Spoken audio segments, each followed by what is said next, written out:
I welcome you all to the 10th episode of Musical Musings.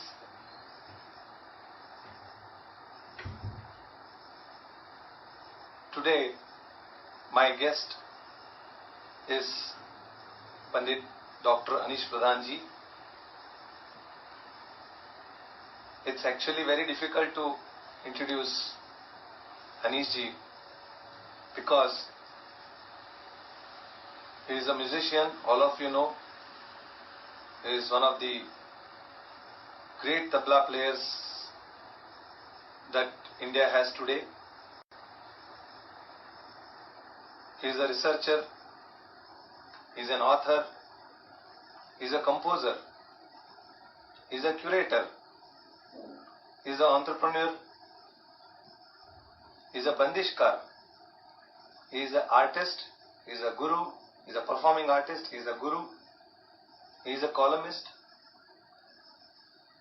So, I don't know, I am sorry if I have left out anything. This multifaceted personality that today we are talking to, I really feel privileged and blessed to have known Aneesh ji since almost, I think, 25 years now. It's my really honor today that he agreed to join me in this conversation. So, without much of me talking, I would like to invite Aneesh ji to join me.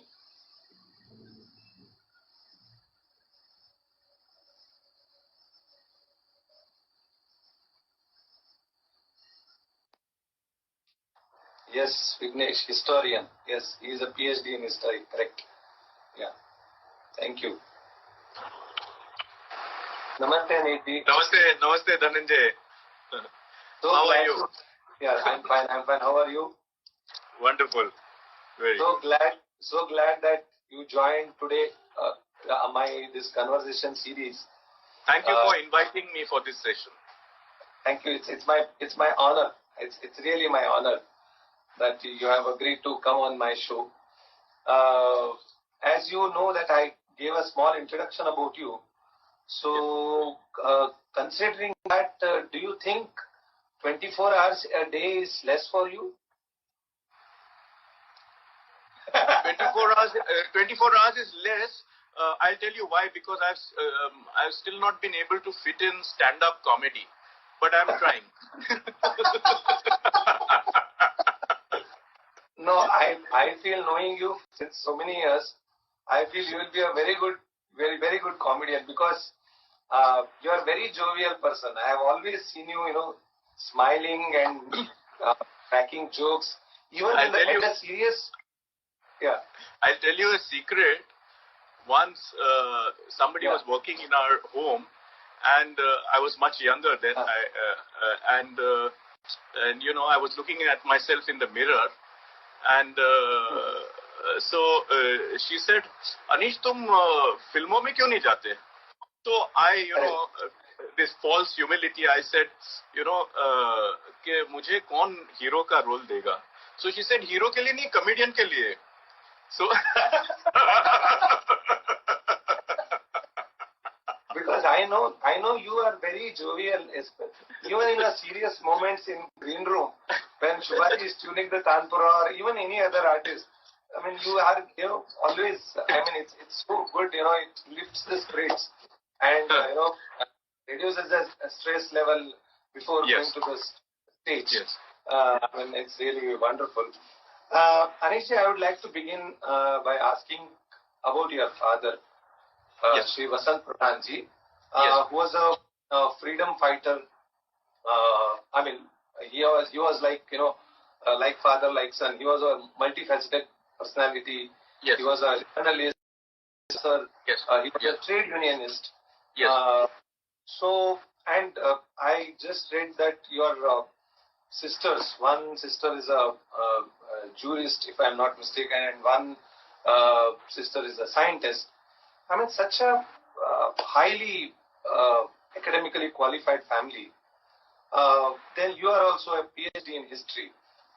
How you felt that you should, and you are a first generation musician in your family. How did this happen? I mean, how you came to a music, and I would like to know more about your father and your mother. So both my parents actually,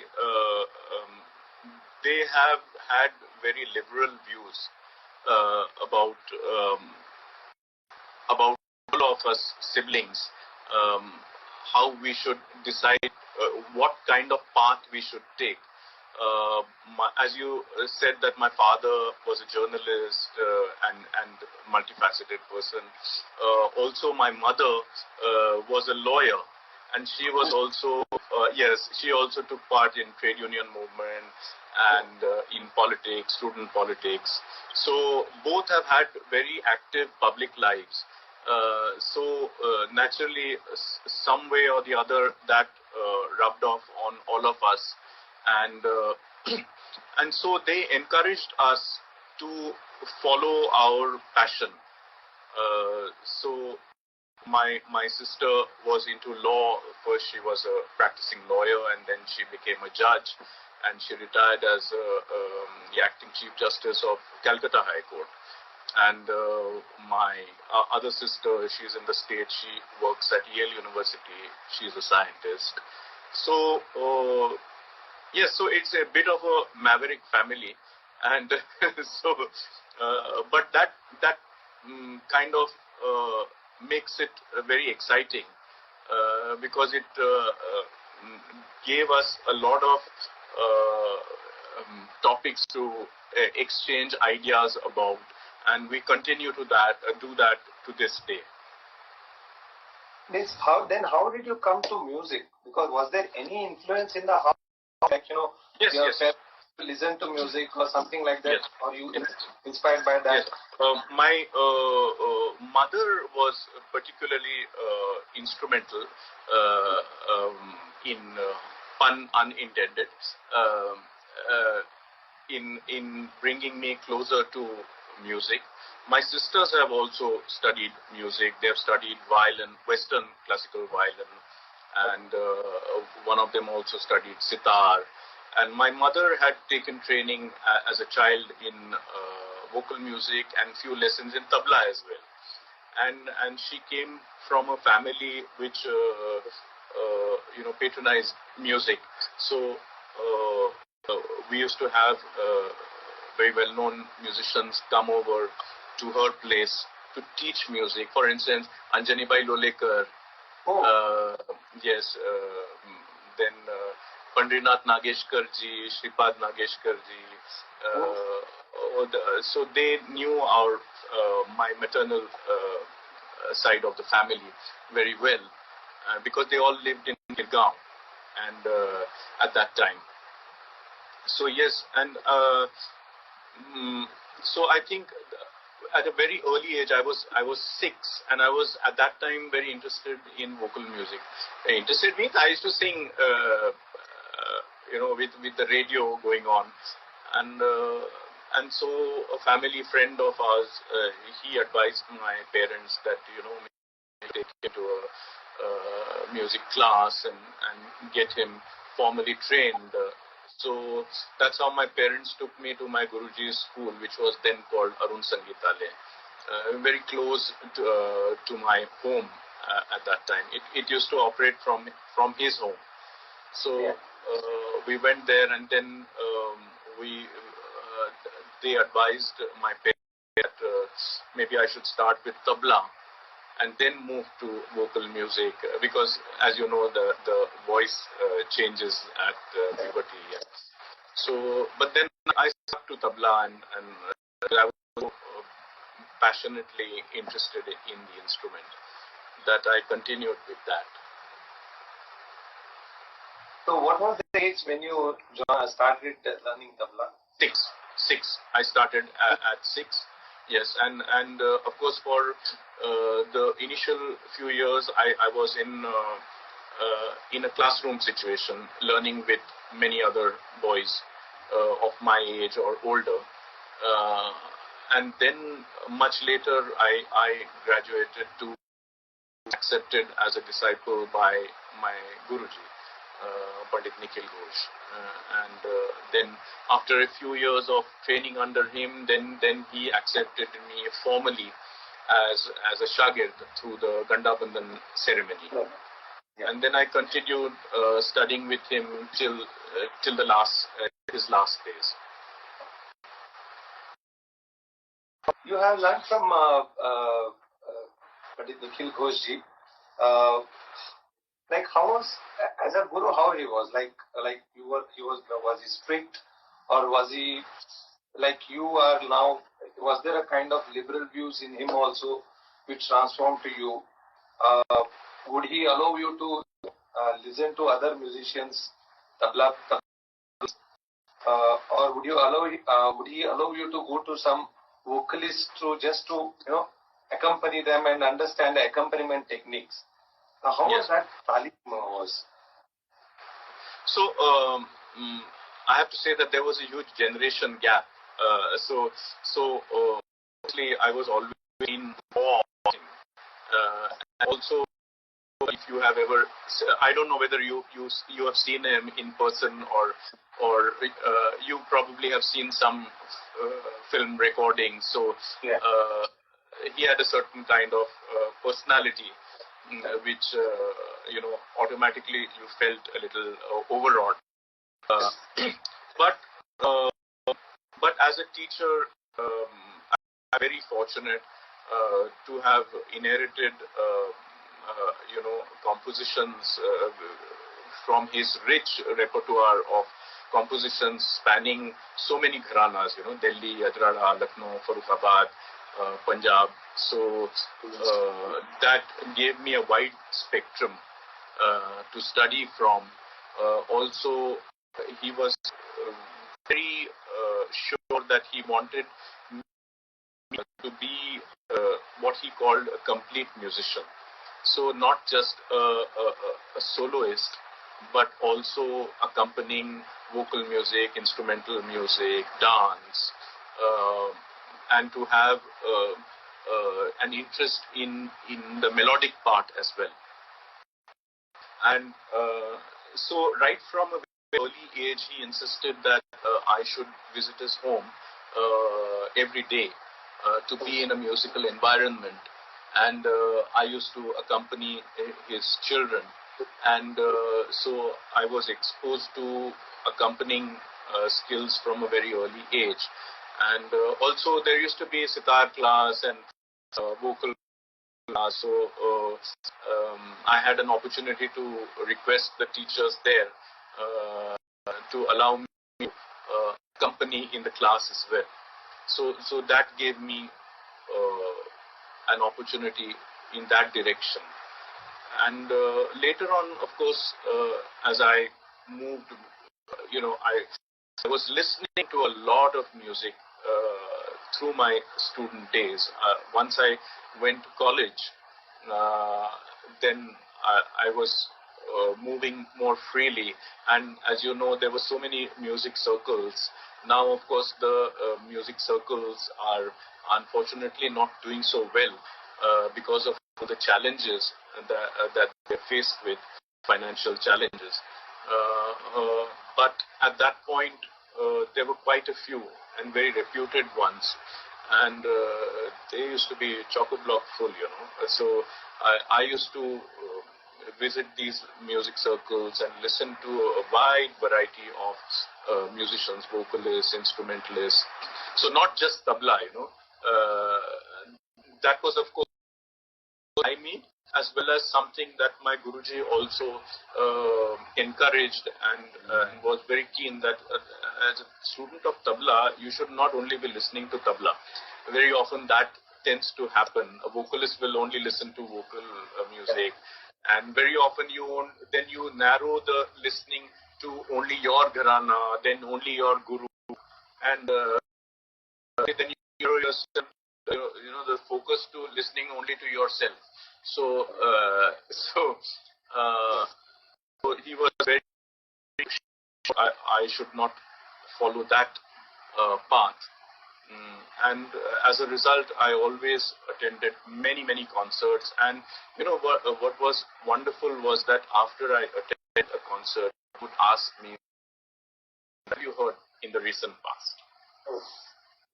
So then I had to tell him, and then he would ask me to give a detailed description of whatever occurred in that concert, including just details like who was present in the audience, any dignitaries, any important musicians, etc.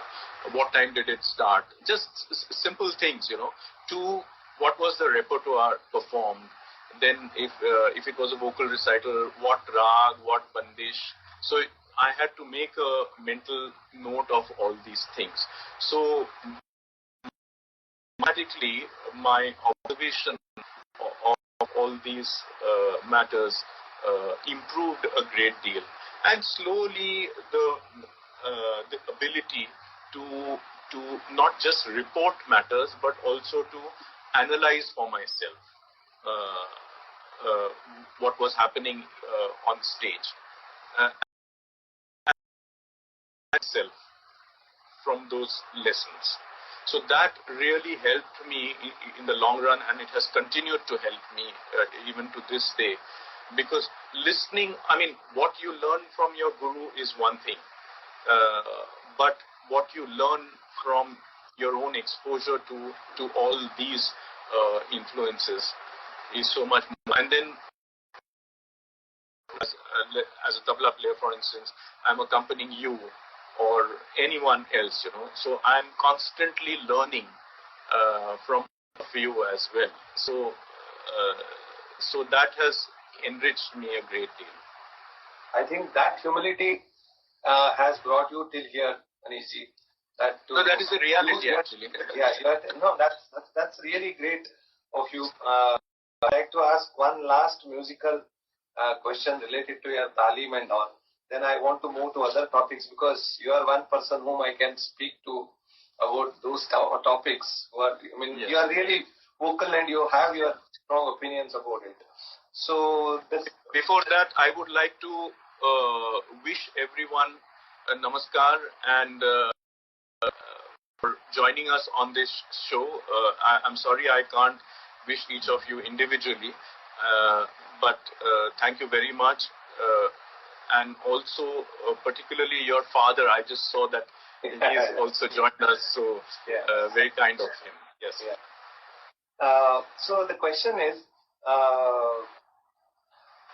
Aneesh ji, tabla. One of the main aspect means as a listener, is that part. Whenever somebody talks about Aneesh ji's, because I have attended quite a few of your solos, and obviously there is a request that at the end you please play the Lucky. Whether this was what you learned from Nikhil Ghoshji, and then you added, because you have, I know that for many years you accompanied Shubha Gurtuji, one of the greatest Thumri exponent that India has seen. So was it a mixture of both, like that you learned from Nikhil Ghoshji, and then, because of your constant accompaniment to her concerts, then you came out with different ideas? Just wanted to know about it. Yes. So of course I did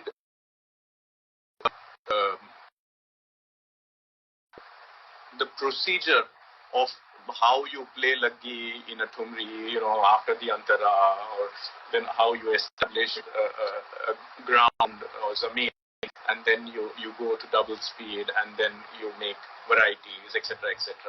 So theoretically, also practically, few things. But finally, it's only when you are actually there and playing with Thumri specialists that you can hone your skills better. And that is exactly what happened with me. So that's when I said you learn a lot from the main artists whom I was accompanying. It's not that they necessarily told me, okay, play this or play that, but it's the experience of accompanying them that showed me some sort of light, and the same goes not just with Lucky, but accompaniment to instrumental music of Khayal, and then let's say it's a different, so if it's Kirana, it's different, it's Gwalior, it's different, Agra is different. So when I started accompanying vocalists from all these gharanas, I started to know the nuances of their styles and what then is required from the tabla player. Now I'll come to the questions which are related to music field, but not very often spoken about by the entire music fraternity. I want to that is which in fact I wish to share this with my viewers also regarding the credits, whether it is accompanies, because ultimately it's a team effort by the entire all the three or four, and even the sound engineering. There's so many who enhance the quality of a concert. I remember I have spoken about this with Aneesh many times. In 1996, I had sent one recording of mine to Aneesh just to get his blessings, and it was a cassette at that time, so not CD. So the cassette which I had sent, I don't remember the rag which I sent, but I had sent a record. A very good, which I still have that. I have kept it because that changed my way of looking at various things. Aneesh, after writing all the blessings, you have sung well, everything. He wrote that it would have been better if you had mentioned the accompanies' names. From that day, Aneesh, till today, if you see any of my recordings, any of my, whether it is YouTube post or any of the social media posts, before concert, after concert, and even I suggest, insist, in fact, my organizers that the accompanies. That's so wonderful. Not all soloists think in these terms, and very often not many organizers also think along these lines. Somebody told me recently that there was some interaction of this nature on Facebook or Instagram or something, and some organizer was being interviewed, and he said that companies don't need to be necessarily acknowledged, and actually they don't really have any right, because once they are paid, then it's their contract is done, and such an unfortunate thing, because I mean, likewise it could be said for the organizer as well. Once you and once you get your tickets sold, you got your money. So why do you need your name to be plastered on all the posters as the event manager or whatever, So it could be said of, so each element in a performance is so important. I am not downplaying anybody, whether it's the organizer, whether it's whether it's the audience, everybody. And we are stakeholders in it. And artists, definitely. I mean, without the artists, you can't have the music. So yes, obviously, I totally agree with that. Means I wanted to ask you that how even though we have come way as a music field, there are many things which are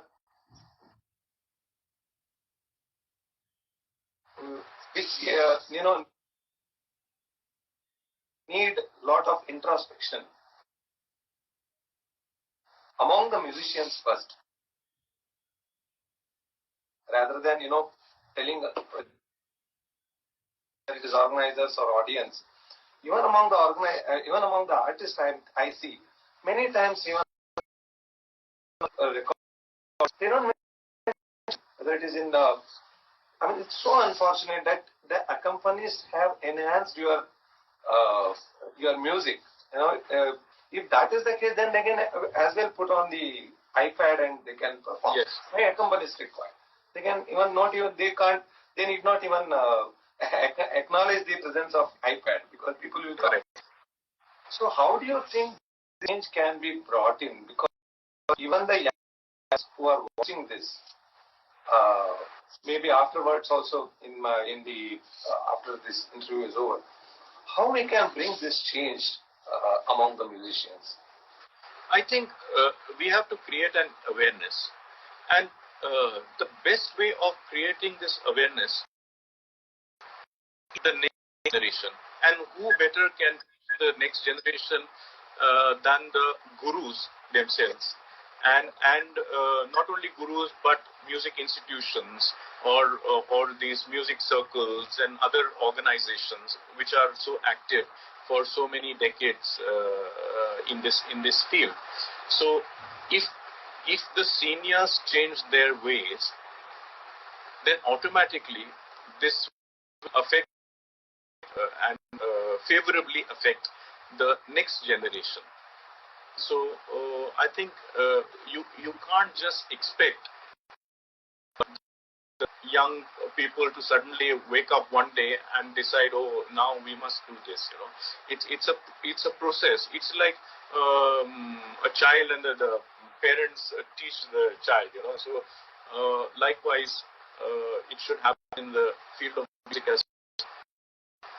And as you said that gurus can impart this professionalism, what we call, in the students, because many times many gurus they tell, "Arey, संगीत के बारे में बात नहीं करना, सिर्फ सीखो."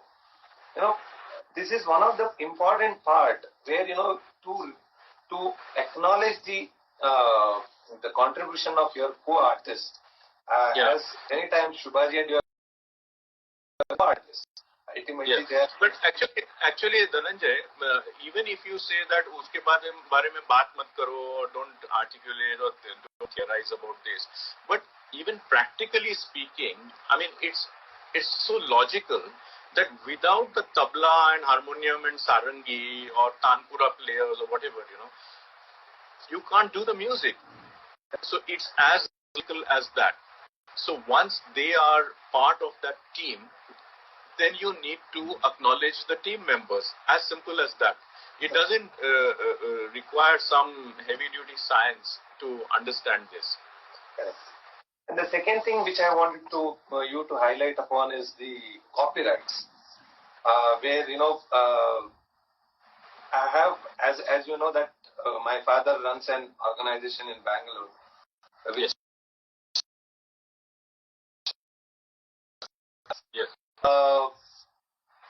You are the only artist, if I remember, in our 14 years of existence. You, Shubhaji, and Sudhir. You are so professional about your what you are going to, what you need our organizer to do. Whether it is the email communication or the recording which you have to do.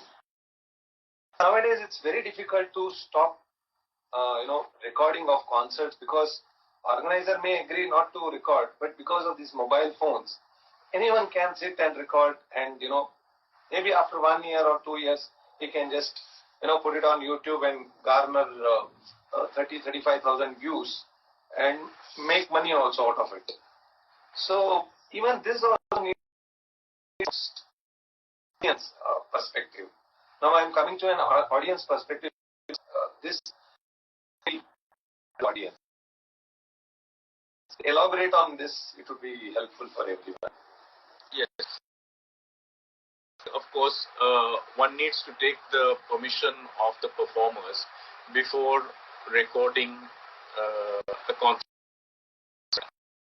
And take their permission also not only to record the concert but also to disseminate it, whether for non-commercial or commercial purposes. and this holds true for all the arts, you know. So, because when you are engaging a performer concert, only for the recording, so it's up to the musician to decide whether or not he or she wants to be recorded in the first place. But you know, Dhananjay, the interesting part is that it's not, of course, members in the audience do use their mobile phones to whatever they want, and also then they share it on various social media platforms. But generally speaking, it is not that part which adversely affects the musicians as much as what the organizations do. So many of these organizations, they have so-called archives. Because archive means for public dissemination. Many of these organizations and institutions, they get specific funds for those archives to add to those archives, to disseminate that material. So if you have an archive, then you need to treat that in a professional manner.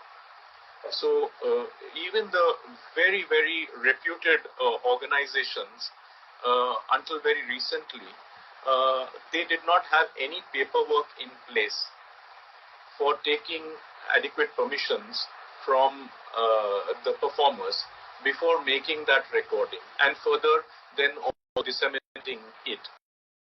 So, and even now, it is done in a very grudging manner.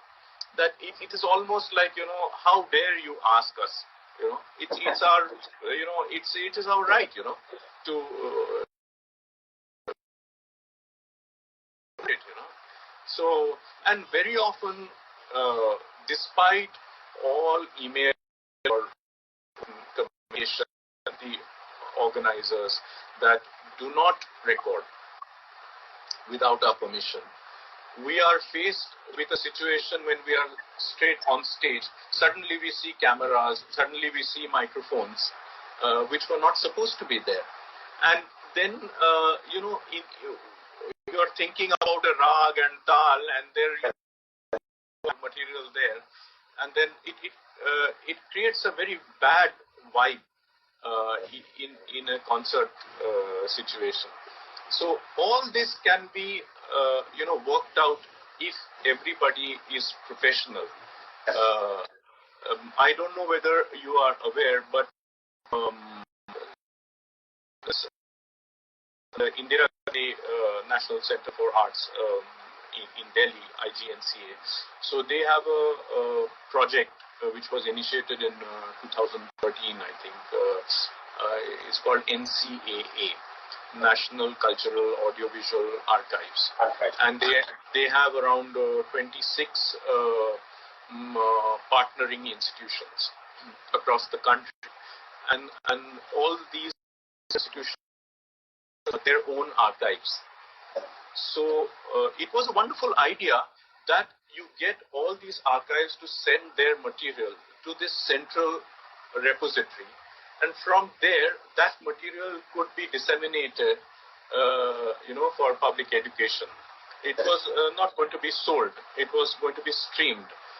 And it is being streamed. I think they have done 30,000 hours. And it's not just music and everything, you know. But my point is that the original material that was recorded, was the paperwork there in place? In many cases, I found my own recordings there. You know, so there was no paper. I didn't sign anything. Nobody took my permission when recording that material. Further, that material, on what basis did they give it to this central repository? And on what basis central repository now put it out there, streamed live for people to see that, you know?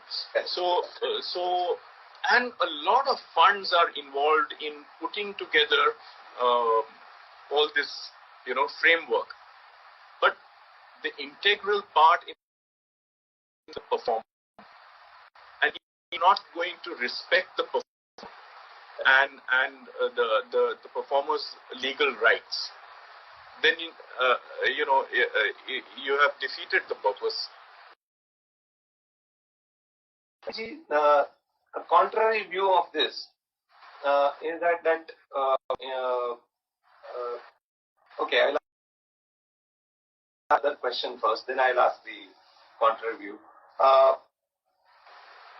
There is a lot of free content available. So now at present, if you see, I mean, online is flooded with concerts which are completely free content. Concerts happening with tickets, paid. It's very hypocritical of audience.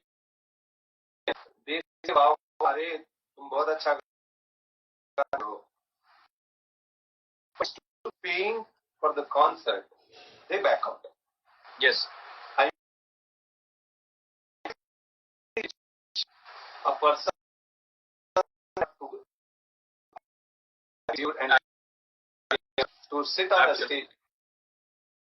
stage and perform take years of rigorous practice. Musicians. Yes. Now in India we have the concerts culture. Culture like the Western music has, where even many go there, even concerts there. I'm in India where because we pay except for air which we breathe, which is free of cost. Everything we pay, even for the water we pay. It's not been thought of being a paid concert, not sunk in. Reflection of what place we give to the arts in our society, and through the art, the makers of the art. It is and you use the hypocrite or hypocrite. The biggest hypocrites are the people who as of this music, they used to hear, decades ago that the pure music is lost now. About it, but on record, they want to go free for concerts. They will passes for concerts. They will take it actually that organizers or the performers guide them, and unfortunately it was also given to this kind of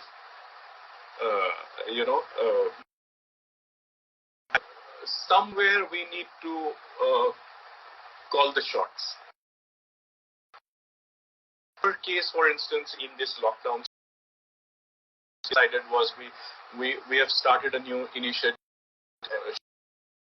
underscore records, which is our company, where we distribute your music as well. So we said we will have hosts and choose from a roster registered with us and have concerts for exclusive, and along with that we are also is on the 25th of July and Sarod player. So it's a 1-hour concert.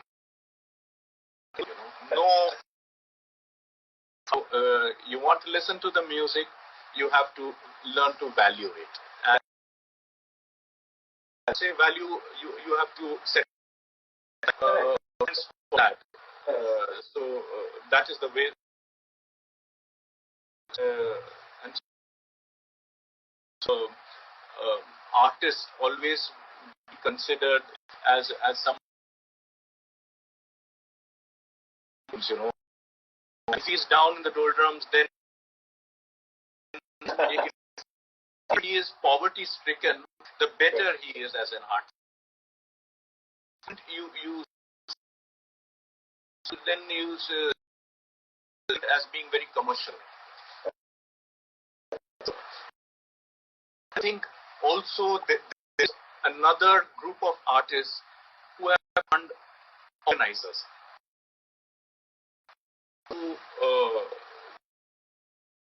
musicians.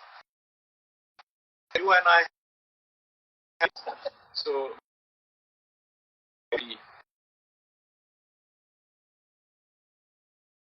your birth anniversary, death anniversary, and then for your expense, and I mean these are the brass tacks actually.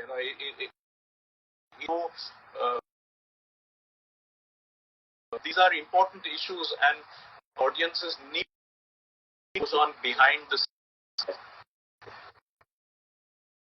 point. I always stress that artists come and listen to us, they go back, but they don't see what happens and yes. what struggles and art. I mean, just a small example of what your concert recently. It's the concert. You're not aware, but Sujit came back. I was dropped to where I was staying, and by the time I go there, I had to sleep for 1 hour. Me with the driver, I just went. Time the messages. I had that place at 2:30 o'clock. I was in the auditorium. It was at 9:30. I reached at 9:45. Right? Not food. See, people, the understand struggles, position. This is, I tried to get what Shivaji preached. What you, my gurus in that sense. I remember, especially this underscore records, what you are talking about. One of the most transparent organizations I have dealt with, without even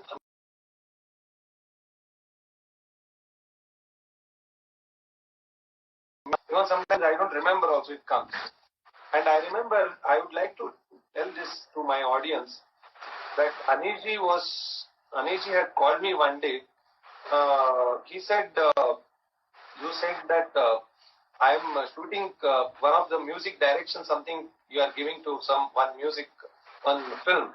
And there was a passing shot of CDs which were kept. And yes, one of the CDs was mine.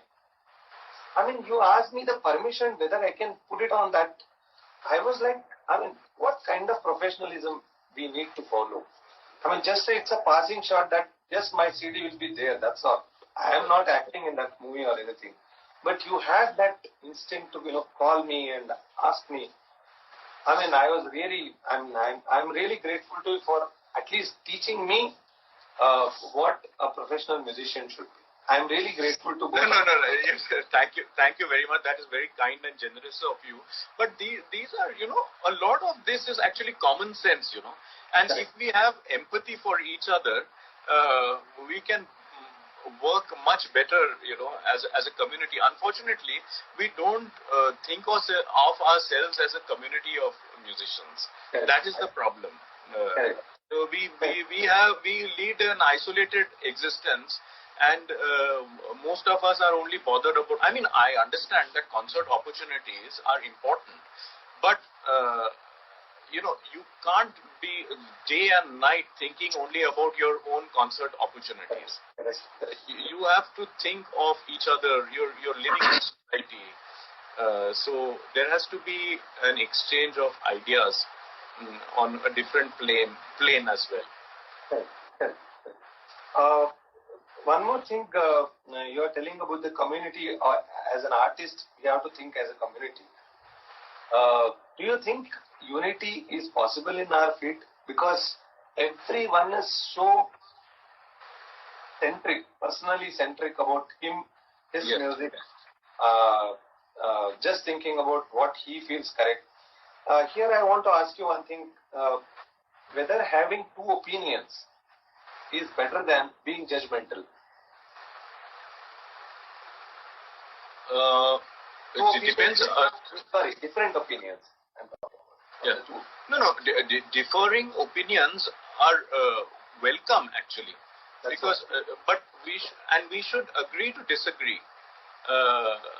That is very important. But at a certain point, you need to take a firm stand on issues, whether it is this way or that way.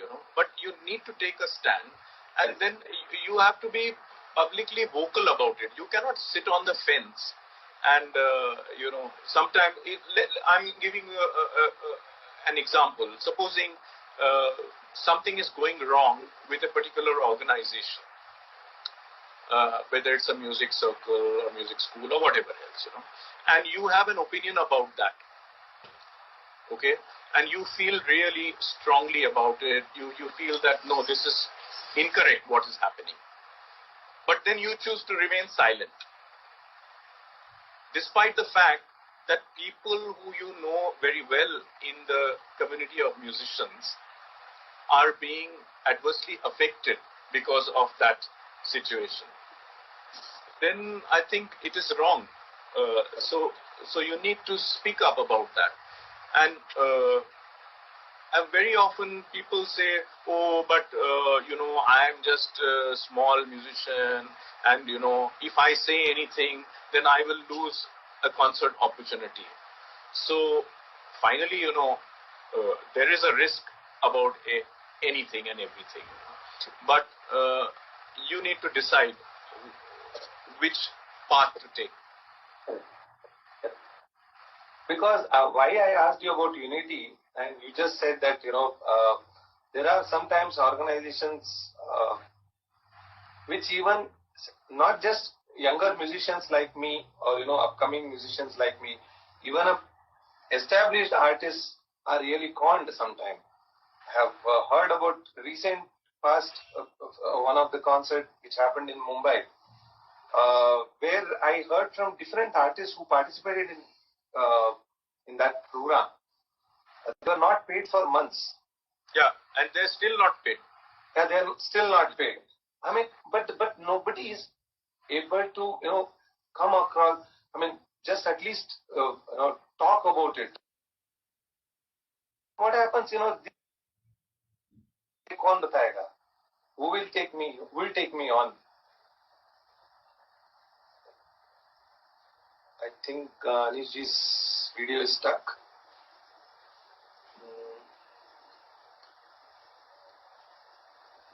Just give me a moment. I'll just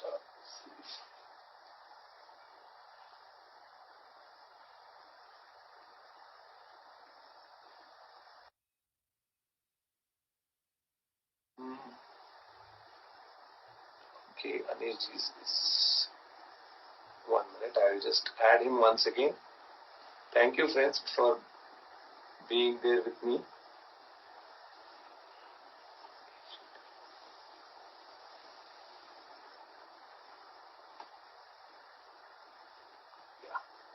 Let me connect.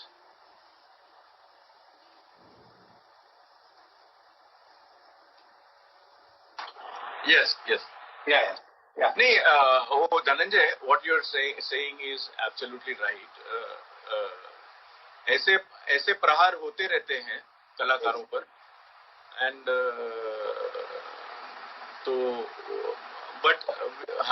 but we have to take firm decision about this. Correct. Correct. You're laughing, Dhananjay. Why? Did I say something? Yeah, I understood. Acha, you understood something. Kamal.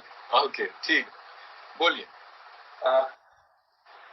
Do you think because of this corona situation, COVID situation, the music field has become more democratic because artists can themselves, present their music without being, helped by some organizer or organization.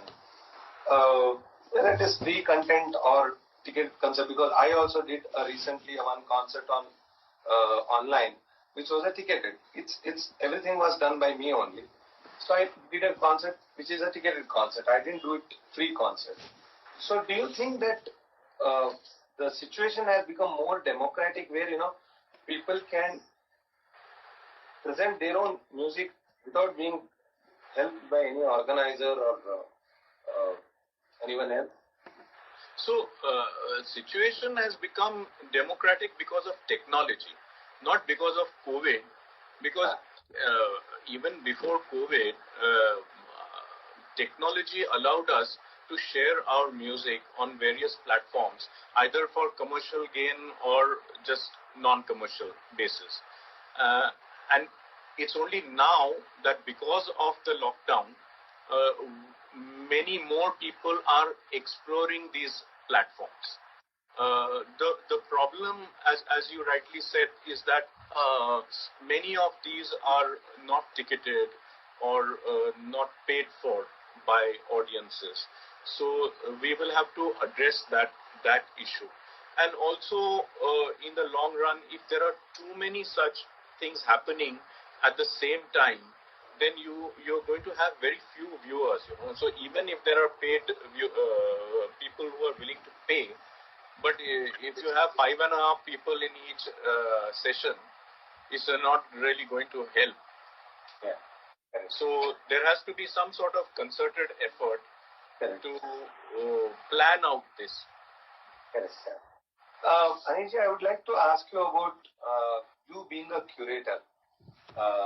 Whether it is Baja Gaja, whatever I know, I am telling Baja Gaja because I have been associated with it for 3 years, or your curation of few programs in Serendipity Art Festival in Goa.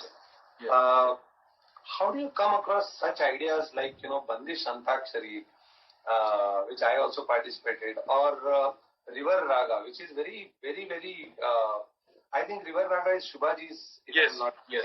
Indeed. Yeah, correct. Yes. So I mean, you and Shubhaji, though you both are different individuals, but you're a family. Yes. So how does such kind of, or Dhamal, which you did with many musicians Yes. in the. How do you come across such ideas? Means because of your liberal thinking, because of your broader view about the music, makes you think such ideas?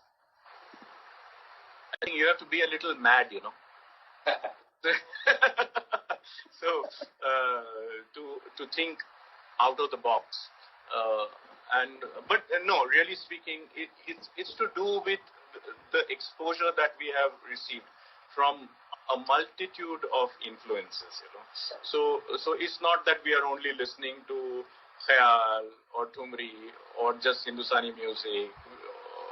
We are listening to multiple kinds of music. We are influenced by multiple kinds of art forms, and not just from India, from other parts as well. So all that, one way or the other, it affects you, And so if you are sensitive and open to receiving this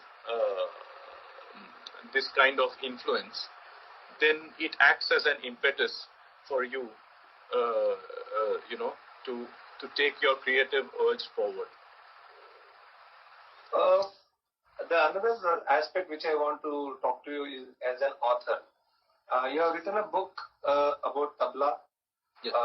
Which is about the ways of performing and ways of accompaniment, everything which deals with the technical aspect of the tabla. Yes. And you have written something about history also, like, Hindustani music in colonial Bombay. That also you have written. And the latest book is, Chasing the Raga Dream. Unfortunately, I have not read the earlier two books, but this book I have read full. I saw that book, I read that book, and I felt you have delved so deeply into each and every aspect. As you said about the archival thing, that is also dealt about the All India Radio, the earlier organizations, the government organizations. How do you how much research you had to do all these things to write a book like? Because I feel the latest book came in 2018, if I am not mistaken. 2019, 18. And I saw your research sometimes, some places it says it's like 2014, 15. So that means almost 3-4 years you have put into that book. I think people should read that book because it says so many, it covers so many aspects about the classical music field in entirety. Yes. So, how did that idea of writing that book came into your mind? Well, the latest book was because of all the problems and challenges that we are faced with, and in particular, when I speak to fellow musicians behind closed doors, they voice their opinions very often about this. Sometimes it is at the level of gossip. Sometimes they are random complaints. And likewise, I have also been a curator or organizer, and I've seen the other side as well. So, and there are challenges on that side as well. So I thought that it was time to put this down, and I was very happy that my literary agent Kanishka Gupta, when he approached me and said that would you like to do a book on Hindustani music today, I thought that this was an opportune moment to do that, and we had a wonderful publisher, HarperCollins, very reputed. So yes, so that's how it came about, and I was very clear in my mind that I did not want it to appear like a sort of a polemic kind of work.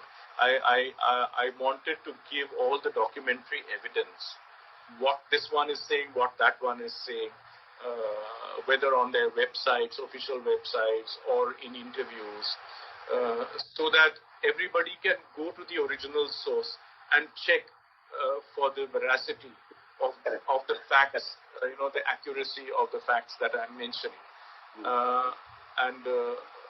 Because otherwise it would have just meant just a series of complaints, and that would have been meaningless. So that's why I decided to do this book.